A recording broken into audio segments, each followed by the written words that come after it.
It is a beautiful Thursday.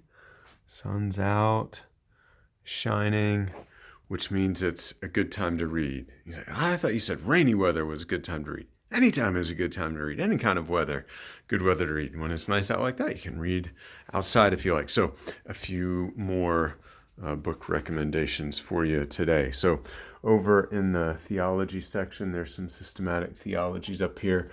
The one I find myself coming back to again and again, this one. It's not flashy.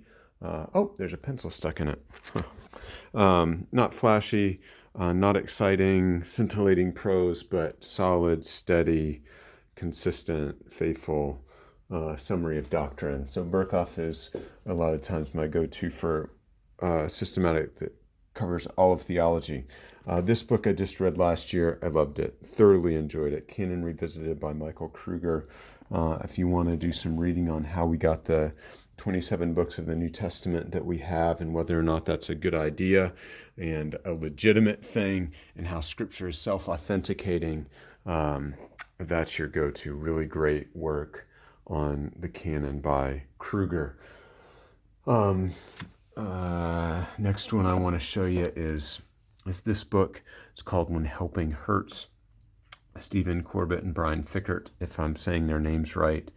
The subtitle, How to Alleviate Poverty Without Hurting the Poor and Yourself, helps you think about poverty in more terms than just economic terms, and then about the ways that we help those that are in need, whether we're actually helping them, and whether we're applying the right kind of help in the right circumstances. Really helpful work. Down here from some books on evangelism. I mentioned a few last time. This one is Evangelism and the Sovereignty of God by J.I. Packer.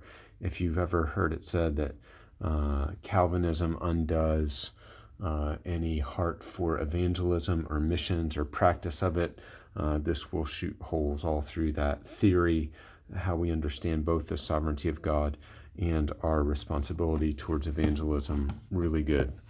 And then one last one for you from the section on Christian living, a book on sanctification, How People Change by Tim Lane and Paul Tripp. And they're essentially teaching David Powlison's material, as I understand it, the dynamics of biblical change. This book applies the gospel not just to the beginning of your Christian life or the end when you enter glory, but the in-between.